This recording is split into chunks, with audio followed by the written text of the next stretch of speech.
Selamat datang di Inspirasi Teknologi Pendidikan ITEP.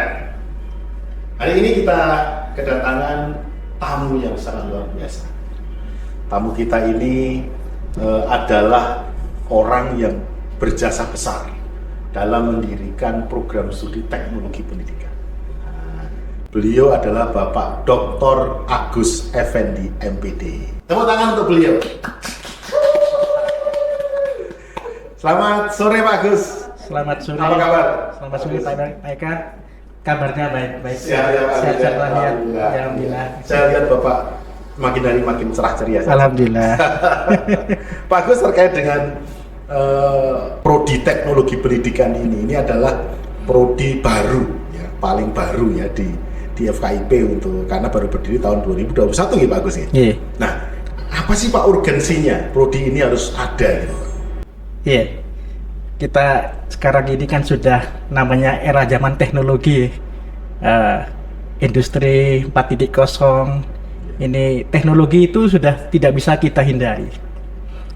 Oleh karena itu, karena teknologi ini sebagai tools yang akan memberikan suatu kemudahan di dalam mempercepat akses di mana pembelajaran itu dilakukan.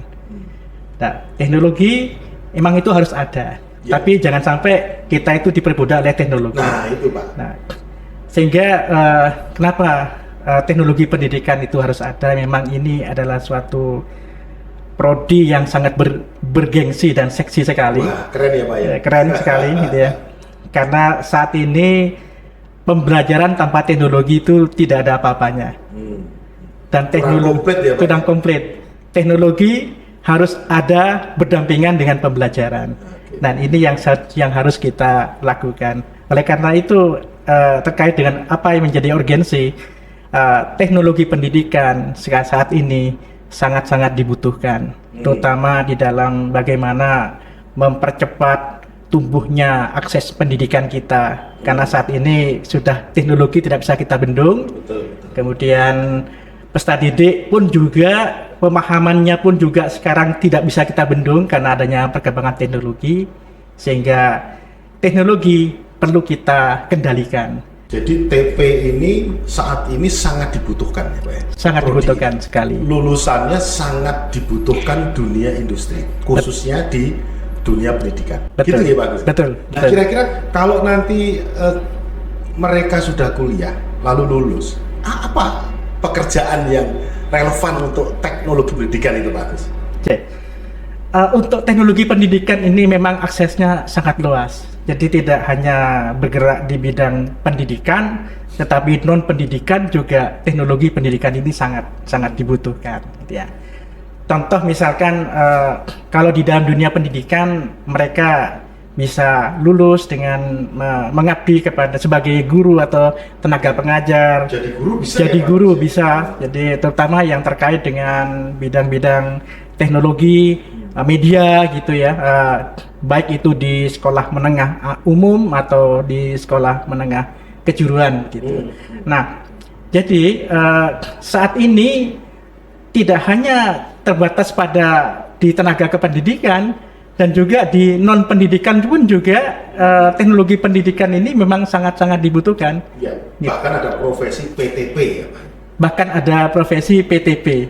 Ya. Saya dengar juga ini Pak, ada lowongan-lowongan di baik di TNI, di Polri, ternyata ada juga membutuhkan alumni TP ya Pak ya. Lalu ngapain mereka nanti di sana Pak? Nah, disitulah mereka nanti kan butuh bagaimana mereka menjadi sebagai pengembang kurikulum, diklat pengembang kurikulum, kemudian sebagai evaluator, ya. Terus di samping itu juga dia sebagai pengembang media teknologi, nah media pendidikan gitu, yang bergerak di bidang IT atau teknologi yang di bidang berbasis informatika begitu. Yeah. Jadi memang TNI, Polri, kemudian semua bagian kementerian itu mereka memang membutuhkan diklat, membutuhkan analisis diklat, membutuhkan evaluator gitu ya Pak Agus. Sehingga mereka nanti dibutuhkan di bagian-bagian itu, di bidang-bidang itu dalam pekerjaan mereka sebagai ASN gitu ya. Betul. Jadi sesuai dengan di profil ya S1TP itu kan dia itu tidak hanya sekedar untuk bagaimana bisa belajar secara mandiri, tetapi juga dia itu juga harus bisa menjadi sebagai pengembang. Nah, pengembang kaitannya dengan pengembang kurikulum tadi ya saya sampaikan, evaluator sebagai sebagai analis gitu ya. Iya. Makanya kalau di dunia ASN seperti itu dan Polri, mereka bisa menganalisis seperti apa tuh perkembangan teknologi, perkembangan pendidikan saat ini, apa yang harus mereka eksplor untuk kebutuhan ya tentang pendidikan mereka, apakah mungkin terkait dengan diklat atau pengembangan keahlian sesuai dengan bidang kompetensi. Nah, disitulah sebuah lulusan teknologi pendidikan itu dibutuhkan di situ. Nah, sehingga nanti mereka bisa mampu menganalisis kebutuhan apa tuh yang menjadi sesuai dengan kompetensi lulusan mereka nanti di bidangnya itu teman. Saya lihat di profil TP itu juga salah satunya ada ini Pak. Nanti mereka bisa bekerja di HRD, Human Resource Development, di perusahaan-perusahaan besar seperti itu Pak. Itu juga di bagian diklat juga ya Pak ya? Betul. Ya, di bagian diklat. Karena apa ya? Karena human research itu kan kita itu berhubungan dengan manusia. Nah, jadi berhubungan dengan manusia. Jadi bagaimana memanusiakan manusia. Nah, itu yang penting, memanusiakan manusia. Nah, disitulah teknologi pendidikan itu tidak hanya bicara tentang teknologinya, tetapi juga teori-teori tentang pendidikan itu penting. Nah, teori humanisme, yaitu bagaimana memanusiakan manusia. Di dalam teori manajemen pendidikan pun juga harus ada di situ. Betul. Nah, jadi kalau perusahaan misalnya mendatangkan mesin baru, kan karyawan belum banyak yang ngerti mengenai bagaimana mengoperasikan mesin itu, maka dibutuhkan diklat seperti itu. Jadi ada analisis kebutuhannya. Itu orang TP ya Pak yang mengerjakan itu ya Pak? Orang TP yang mengerjakan. Karena di situ tadi bagaimana mereka mampu memanage dirinya sendiri, ya, mampu manage, kemudian mampu berpikir kreatif dan inovatif di dalam suatu pengembangan pendidikan, gitu ya. Nah, terutama mereka mampu berpikir kreatif, inovatif dalam mendesain, kalau di dalam pendidikan ya, desain instruksionalnya seperti apa, gitu ya. Jadi kalau dalam diklat, bagaimana mereka mampu mendesain instruksionalnya, pendekatan yang bisa mereka lakukan supaya nanti tepat begitu pada sasarannya ya, sesuai dengan bidang kompetensinya nanti. Ya, saya dengar sekarang ini juga mulai berkembang ini Pak Agus, ada MOOC, bahkan perguruan tinggi besar seperti Harvard University sekarang mereka mendirikan pembelajaran itu tidak lagi di kampus mereka, tetapi melalui massive open online course-nya. Jadi ada pembelajaran via daring. Nah, ini orang TP juga yang ngerjain ini Pak ya. Jadi TP itu luas sekali ya Pak. Luas sekali. Makanya dalam pembelajaran itu kan sekarang kan sudah dulu masih pembelajaran secara offline. Nah, setelah adanya COVID-19 itu malah menjadi suatu berkah gitu, berkah bagi kita sebagai pengembang pendidikan. Betul. Jadi dengan adanya COVID itu malah menjadi pembelajaran bagi kita bagaimana kita itu dikenalkan dengan sebuah teknologi. Jadi apapun siap atau tidak siap, ya mereka harus siap. Ya dulu pada saat itu guru itu masih antipati dengan istilah teknologi IT. Begitu adanya COVID, mereka harus tahu bagaimana cara mengoperasionalkan. Makanya di dalam proses pendidikan itu kan harus ada proses belajar. Betul. Harus ada proses belajar, pendekatan proses, bagaimana proses itu menjadi dari tidak bisa menjadi bisa, dari sudah bisa menjadi lebih bisa, begitu. Ini proses belajar seperti itu memang. Jadi TP itu memang luas sekali untuk peluang-peluang kerjanya, kemudian potensi ke depannya, bahkan kewirausahaan. Jadi banyak sekali sekarang kan menggunakan LMS itu untuk desain kelas Pak. Jadi sekarang itu sekolah tidak lagi harus di dalam ruangan ya Pak Agus ya. Mereka bisa belajar melalui LMS-nya. Jadi ada MOOC yang tadi saya open online course tadi. Itu juga bisa dibisniskan ya Pak? Bisa dibisniskan. Makanya kita itu belajar tidak mengenal ruang dan waktu. Iya. Kapanpun kita itu bisa belajar. Betul. Kapanpun kita bisa belajar. Makanya ini bisa jadi besok itu perguruan tinggi itu tidak butuh satu fisik. Nah. Fisik yang begitu Gedung itu tidak perlu. Iya. Ini sebagai contoh sekarang ini dengan adanya teknologi kita tidak bisa membendung bahwa mahasiswa kita itu sudah open source, artinya mencari sumber itu sudah kemana-mana. Iya. Sehingga itulah dengan adanya tadi teknologi online atau tadi MOC tadi itu. Iya. Nah, sekarang yang terpenting adalah bagaimana kita mampu memanage model atau metode pembelajaran itu yang menjadi lebih efektif. Ya. Nah, ini yang menjadi kontrol kita nanti ke depannya. Saya tertarik dengan tadi Pak, ada karena big data saat ini orang bisa mencari berbagai macam data dari lebih mudah dengan handphone, mereka bisa mencari berbagai macam banyak data. Makanya ada teori pendidikan yang mengatakan dari yang dulunya itu pedagogi, lalu andragogi. Sekarang masuk ke hetagogi Pak ya.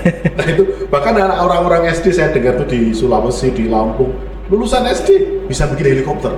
Luar biasa ini berarti memang era sekarang memang teknologi pendidikan itu sangat dibutuhkan ya Pak Agus ya? Sangat-sangat dibutuhkan gitu ya.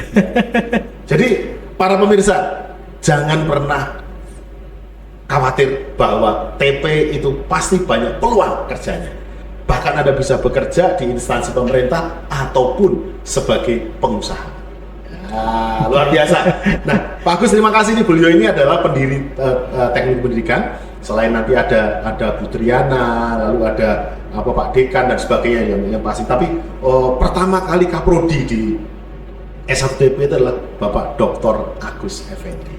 Nah, luar biasa, pencetak sejarah Pak Agus. Gimana Pak perasaannya Pak sebagai penoreh sejarah? Ya, sebetulnya bukan penoreh sejarah sebetulnya. Kalau sejarah itu ada prosesnya gitu ya.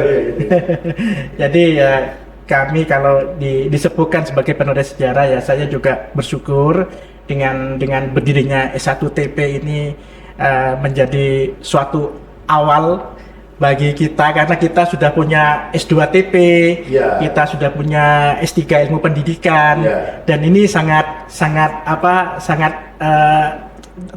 sinkron sekali, sehingga nanti saya lulusan S1TP ini sudah punya wadahnya. Jadi langsung mau S2TP atau nanti kebetulan kaprodinya Pak Agus juga. mau ke S3 ilmu pendidikan ini sangat-sangat seperti gayung bersambut gitu ya. Itu luar biasa sekali.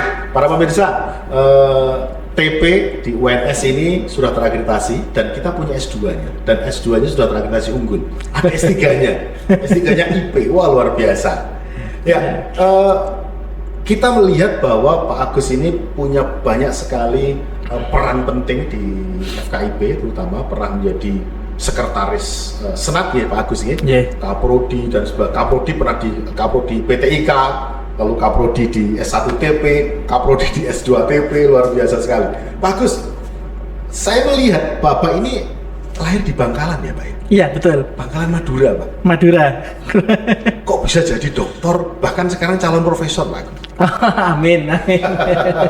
Jadi jangan sampai image orang Madura itu terkenalnya di tukang cukur gitu ya. Kemudian jualan sate juga gitu ya. Tapi kita juga orang Madura juga bisa jualan ilmu juga. Luar biasa, luar biasa. Apa yang membuat Pak Agus itu pengen terus kuliah dari kan pasti kan dari SMP, SMA mungkin di Bangkalan, mungkin di Madura ya Pak ya. Lalu S1-nya di Surabaya, S2 di Jogja, lalu S3. Apa Pak yang membuat Bapak pengen terus sekolah? Iya, kalau naluri pingin sekolah itu memang sudah menjadi komitmen saya ya. Memang saya bisa bagaimana bisa memanage waktu dan terkait dengan pendidikan ini menjadi suatu naluri saya ingin memang mendalami dalam dunia pendidikan itu sebenarnya. Nah, kenapa saya dulu pada saat kecil itu pada saat saya diajar oleh guru saya yang dulu konon itu masih apa ya, teacher center learning gitu dulu. Guru yang paling Guru. berkuasa, Bapak. Nah, sehingga kita juga bisa menikmati di era itu gitu. Kemudian kita juga berpikir ini perlu ada suatu perubahan-perubahan di dalam proses pendidikan. Nah, disitulah saya terbesit bagaimana saya perlu kita mendalami ilmu pendidikan itu, masuk di IKIP Surabaya saya. Oh. Saya waktu itu di IKIP Surabaya, Pak Eka. Surabaya, oke. Di IKIP Surabaya tahun masuk tahun lulus tahun 92 saya. 92 Masuk 86 tahun 86 di IKIP Surabaya, lulus tahun 92 di IKIP Surabaya. Kebetulan saya juga bidangnya pendidikan teknik elektronika. Wah, ahli elektronik. Tahun 92 itu. 92 lulus. Ah, Ya. oke. Kemudian 93 langsung jadi diangkat sebagai PNS. PNS 93, langsung melanjutkan 95 di IKIP Yogyakarta. Oh. Ya. Iya. Masih konsisten di bidang pendidikan. Pendidikan Ya, juga. pendidikan kejuruan juga pendidikan teknik elektronika juga. Luar biasa. Lalu setelah S2 lulus tahun berapa Pak S2-nya? S2 lulus tahun 98. 98. Langsung ngambil S3. 98 kita masih konsisten dengan ilmu pendidikan. Luar biasa. Jadi memang Bapak punya passion di bidang pendidikan. Iya, karena waktu itu memang di S3 pendidikan kan waktu itu kan baru berdiri. Jadi saya Di UNS Pak? pertama kali sebagai mahasiswa pertama Di UNS? di UNS ilmu pendidikan. Luar biasa. S3. Cetak sejarah lagi Pak. Mahasiswa pertama kali. Mahasiswa pertama kali. Luar biasa. Alhamdulillah. Nah, kemudian setelah lulus di IP tahun Iya. berapa Pak? 2015 2015. pendidikan IP ya. Kemudian Bapak menjadi Kaprodi di PTIK. Ya karena kenapa saya waktu itu ngambil di S3 ilmu pendidikan karena pada saat itu kita menjabat sebagai Kaprodi, dan kalau pada saat itu kan ada kebijakan kalau menjabat Kaprodi kan tidak bisa kuliah di S3 di luar gitu ya. Harus kalau di dalam boleh gitu ya. Iya. Asalkan di dalam internal. Artinya kebetulan pada saat itu S3 ilmu pendidikan dibuka gitu ya. Luar biasa. Jadi teman-teman jangan pernah merasa kalau Anda itu orang daerah.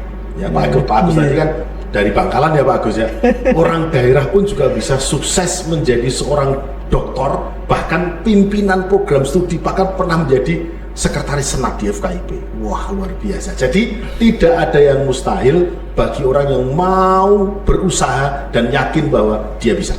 Gitu Pak Agus ya. Kira-kira gimana Pak? Filosofi Bapak mengenai keberhasilan Bapak ini dari Bangkalan sampai ke Solo, bahkan sekarang punya istri orang Solo ya Pak Agus ya? Oh iya.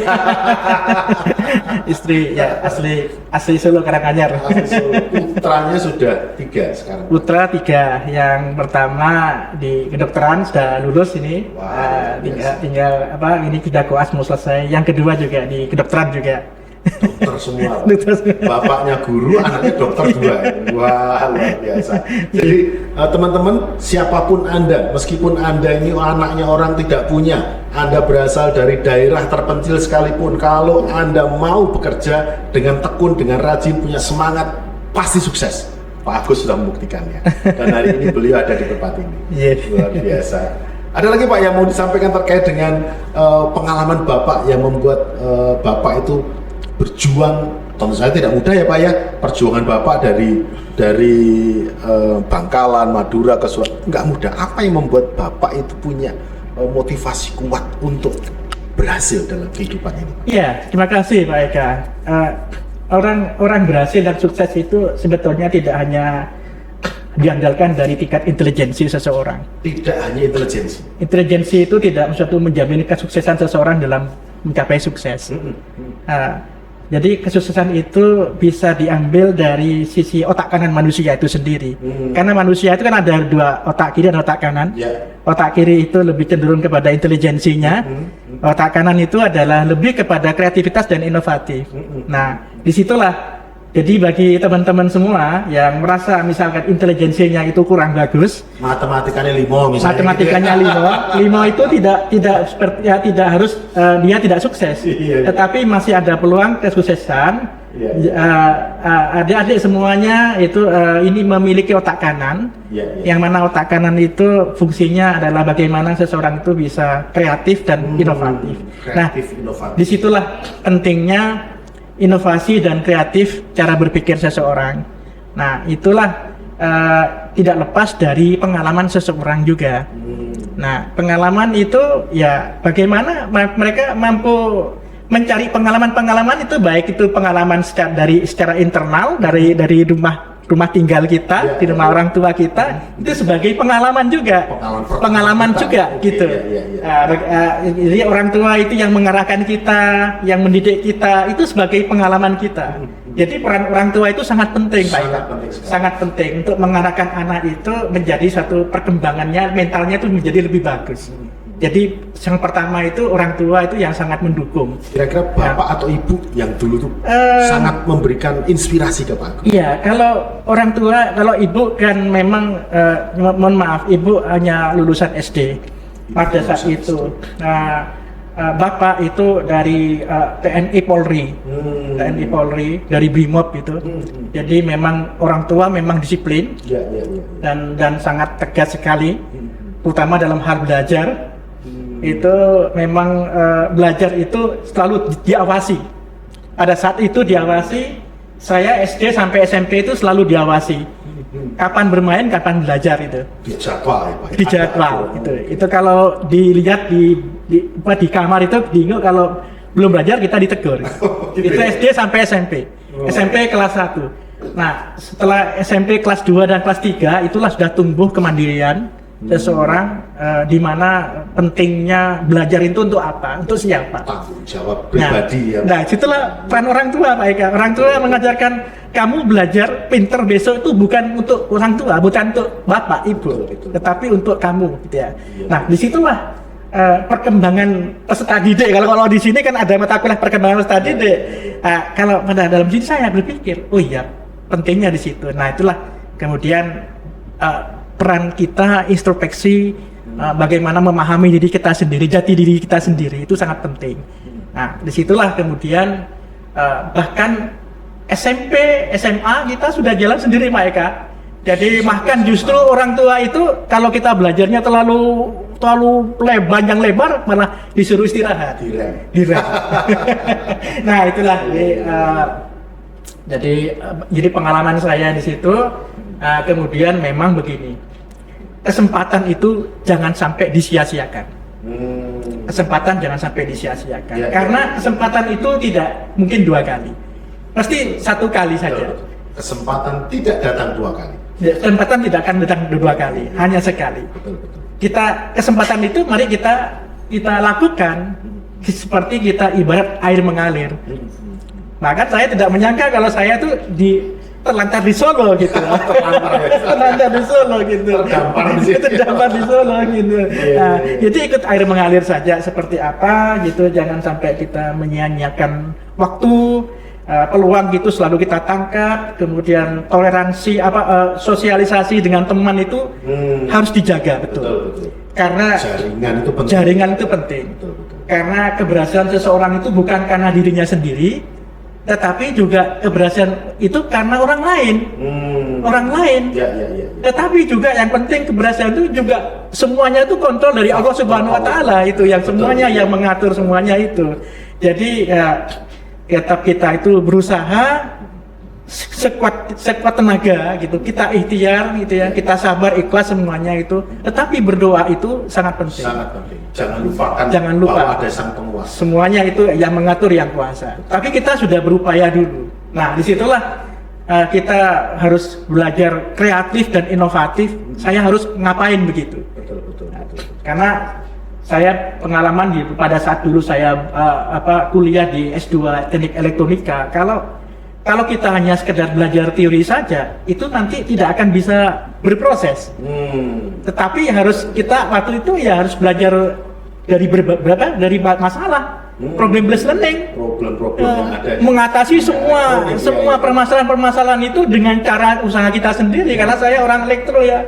Nah, bagaimana cara misalkan memperbaiki ini gejalanya apa, kita sudah banyak belajar di situ. Dimitigasi dulu gitu ya. Betul. Makanya kalau di dalam problem-based learning itu sangat penting. Apalagi project-based learning, itu karena ilmu itu sangat melekat pada seseorang. Betul. Di mana seseorang itu nanti mampu mengkonstruksi pengetahuan mereka itu menjadi suatu pengetahuan yang baru. Ini yang sangat punya nilai dalam proses pembelajaran. Tapi kalau hanya belajar secara teori saja, mungkin sekarang belajar besoknya sudah lupa.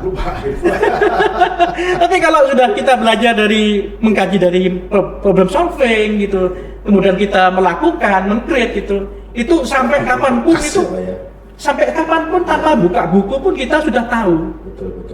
Sudah tahu ilmunya. Itu seperti teorinya Edgar Dill. Luar biasa sekali. Pak Agus ini tadi menceritakan ibunya lulusan SD, tapi putranya seorang doktor, bahkan calon profesor. Luar biasa Pak Agus. Nah ini tentu saja perjuangan ini tidak hanya sekedar dari Pak Agus sendiri, pasti dari faktor orang tua itu juga sangat mendukung sekali. Sangat mendukung sekali. Betul. Nah, setelah Pak Agus tadi S2, S3 kan berarti sudah punya istri, sudah punya anak-anak. Itu tentu peran dari keluarga juga sangat penting. Peran dari keluarga dan ini kita menularkan sesuatu yang baik-baik dari orang tua kita, leluhur kita. Kemudian karena ini baik dan itu terus yang kebaikan itu kita tularkan pada anak saya. Alhamdulillah. Cara mendidiknya. Jadi apa yang disampaikan orang tua saya dulu, kemudian kita tularkan pada anak saya. Alhamdulillah.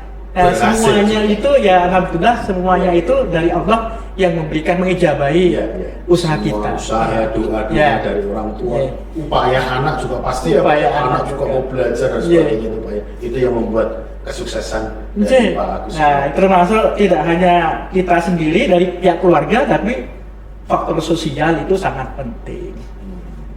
Faktor sosial itu sangat penting karena bagaimanapun juga mereka itu kan tidak hanya di dalam tapi di luar pun mereka harus punya ide-ide kreatif yang merangkul semua siapapun saja. Hal-hal yang itu dianggap positif kita ambil positifnya.